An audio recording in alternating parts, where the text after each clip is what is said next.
کہ آج سے 7-8 سال پہلے یوپی سے مولانا شعیب دیسائی صاحب پہلی مرتبہ جامعہ کی زیارت کے لیے تشریف لائے. والد صاحب نے مجھے کہا کہ آپ ان کو جامعہ کی زیارت کرا دیجیے. تو میں نے گاڑی میں بیٹھ کر جامعہ کی زیارت کروائی. وزٹ کے بعد جب دوبارہ والد صاحب کے پاس جانے لگے تو وہ گاڑی سے اترنے کے لیے تیار نہیں. بہت دیر تک گاڑی میں بیٹھے رہے اور پھر اس کے بعد مجھ سے کہنے لگے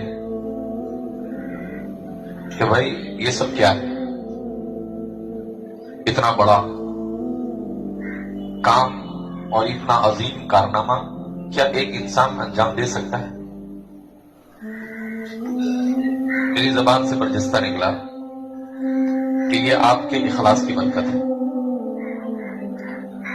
تو انہوں نے کہا کہ ایسا کیسا اخلاص؟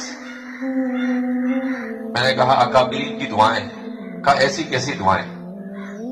ہم نے بہت مخلصوں کو دیکھا اور بہت سارے لوگوں کے ساتھ اکابرین کی بھی دعائیں رہی، لیکن میری زندگی میں میں نے ایسا کہیں نہیں دیکھا. اس لیے اسے حاضر کے محدث کبیر حضرت مولانا شیخ فضیلت الشیخ محمد عوامہ قدس ظلہ العالی جو ملک شام کے بڑے محدث ہیں، انہوں نے لکھا ہے الاخلاص یأتی بالعجائب. اخلاص جب ہوتا ہے تو ایسے ایسے عجائبات وجود میں آتے ہیں کہ انسان اس کا تصور بھی نہیں کر سکتا ہے. ناممکن کو ممکن اگر کوئی چیز بنا سکتی ہے تو وہ اخلاص ہے. تو سب سے بڑا وصف آپ کا یہ تھا کہ آپ کو اللہ نے کوٹ کوٹ کر اخلاص عطا فرمایا تھا.